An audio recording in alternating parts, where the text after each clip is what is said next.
북이스라엘의 왕이었던 아합이 남유다의 왕 여호사밧과 함께 연합군을 이끌고 길르앗 라마라는 지역을 차지하기 위해서 아람과 전쟁을 벌였지만 이 전쟁에서 북이스라엘의 왕이었던 아합은 죽음을 맞이하게 되죠.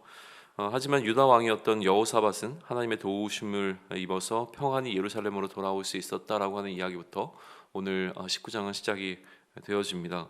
하나님은 예후를 통해서 이처럼 아합을 도왔던 여호사밧을 책망하시죠. 왜냐하면 아합은 하나님을 미워하는 자였기 때문에 이런 하나님을 미워하는 자와 함께 동역했던 것에 대해서 하나님의 진노가 있을 것임에 관한 이야기가 전달이 됩니다. 하지만 이 여호사밧은 우상을 없애고 하나님을 찾고자 하는 그 애씀이 그에게 있었기 때문에 이러한 부분들은 좀 높게 평가가 받습니다. 그래서 역대기 기자는 이 여호사밧에게 이러한 어떤 문제가 있었지만 여전히 그가 하나님 앞에서 애씀이 있었다라고 하는 사실을 기억하면서 이제 이후에 나머지 파트에서 여호사밧이 행했던 어떤 치적에 관한 이야기를 몇 가지 더 소개를 하고 있습니다.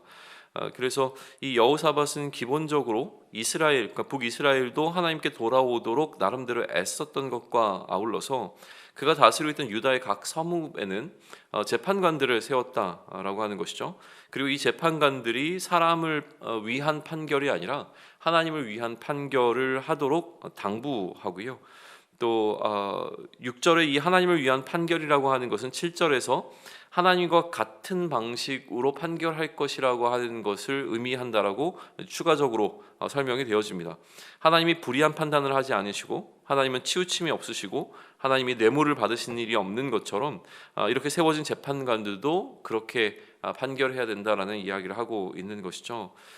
그리고 이 유다의 각 서문의 재판관이 세워진 것과 아울러서 특별히 예루살렘에는 레위 사람들과 제사장들 그리고 족장들 중에서 리더들을 세우게 되어지는데요. 이들을 통해서 하나님과 관련된 일과 사람들 사이의 일을 판단하도록 합니다. 그리고 성읍에 세운 재판관들과 마찬가지로 진실과 성심으로 여호와를 경외하라고 이 세워진 리더들에게 권면을 하고 있죠. 이들은 단지 예루살렘의 문제뿐만이 아니라 다른 성읍의 이슈들도 이제 다루게 되어지는데요. 이러한 송사를 해결하는 과정에서 가장 중요한 원리는 하나님께 범죄하지 않게 하라라고 하는 것이라고 10절은 우리에게 알려주고 있습니다. 그리고 각각의 일에 담당자들을 지정하고 이들에게 최선을 다할 것을 당부하는 것이 이제 역대하 19장의 마지막 절인 11절이 되어지죠. 기본적으로 이 17장, 18장, 19장으로 이어지는 이 내용들 가운데서 아합과 여호사밧이 대조가 되고 있습니다. 결국 생과 사를 달리했던 두 왕에 관한 기록을 앞세우면서 특별히 여호사밧에게도 아합과 같이 죽음을 맞이했던 이 아합 왕과 마찬가지로 동일한 문제가 있었음에도 불구하고 하나님께서 이 여호사밧의 생명을 보존하신 이유가 무엇일까라고 하는 질문을 이 독자들에게 던지게 해주고 있죠. 그가 행했던 잘못에도 불구하고 여호사밧은 하나님을 향한 선한 일도 행했기 때문이라고 하는 것이 기본적으로 이 역대기 기자가 우리에게 주고 있는 답변입니다. 그가 행한 선한 일이라고 하는 것은 하나님께 이스라엘의 백성들이 돌아오게 하는 일과 또한 하나님의 뜻대로 행하고자 그렇게 판결하는 것이라고 이야기가 되고 있는 것이죠. 하나님을 향한 악으로 인해서 포로의 시기를 거쳐야만 했던 이스라엘 백성들이었습니다. 그리고 다시 돌아온 이들이 이제 돌아온 이후에 이들의 삶이라고 하는 것을 전쟁에서 돌아온 여호사밧의 삶과 이 오버랩되도록 배치를 시키고 있는 것처럼 느껴집니다. 그러니까 이 전쟁에서 돌아온 여호사밧이 자신의 허물에도 불구하고 하나님께서 그의 생명을 보존하셨던 것을 듣고 난 이후에 그의 어떤 통치에 있어서 그가 더욱 사람들을 하나님께 돌아오도록 하는 일에 애씀과 아울러서 하나님의 뜻대로 모든 것을 판결하고자 몸부림쳤던 그 삶이 있었다라고 하는 것을 보여주는 것을 통해 포로로부터 돌아왔던, 그래서 포로로부터 그들의 생명이 보존되어서 다시 예루살렘으로 돌아오게 된 이 회복 공동체에게 그렇다면 이들이 무엇을 할 것인가에 대한 명확한 이 지침은 무엇이냐면 하나님께 더욱 돌아와야 한다라고 하는 사실과 아울러서 하나님의 뜻대로 판결해야 한다라고 하는 이슈를 지금 다뤄주고 있는 것이죠.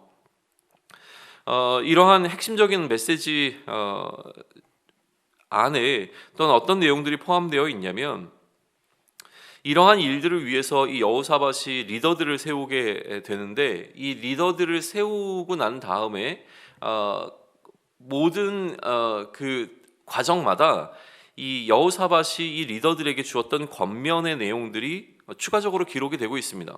7절을 한번 보시죠. 재판관들을 세우고 이렇게 얘기합니다. 너희는 여호와를 두려워하는 마음으로 삼가 행하라 라고 권면을 해요. 우리 하나님 여호와께서는 불의함도 없으시고 치우침도 없으시고 뇌물을 받는 일도 없으시니라 라고 하면서 이 재판관들을 권면하고 있죠.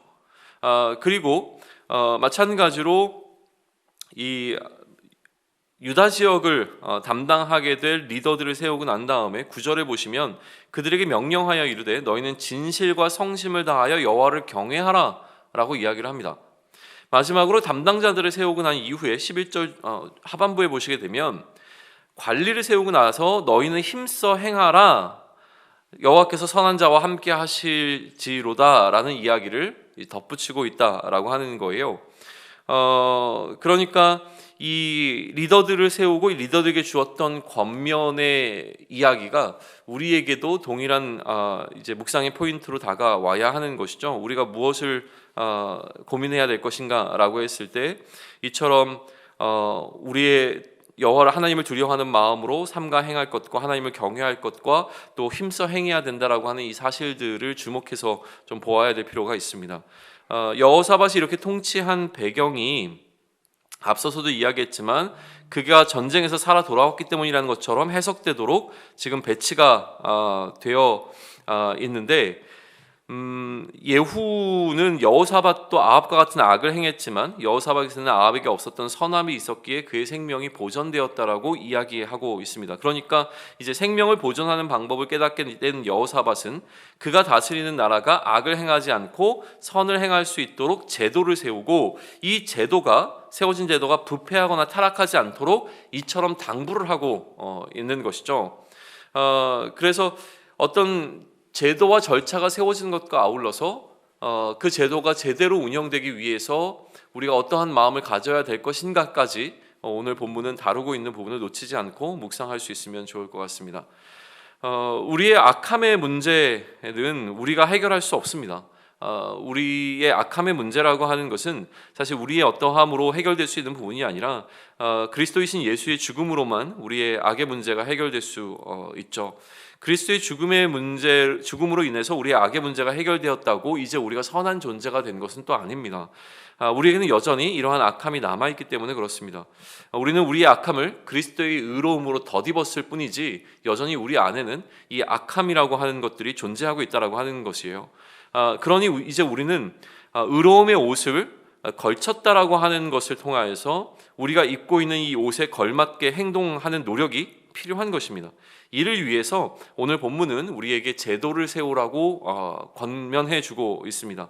장치를 마련해야 한다라고 하는 것이죠. 나에게 여전히 존재하고 있는 이 악함을 다스리기 위해서 우리는 제도적 장치를 세워야 합니다. 여호사밧의 악이라고 하는 것은 악한 자를 돕고 여호와를 미워하는 자들을 사랑하는 것이었다라고 예후의 입을 통해서 선언되고 있습니다.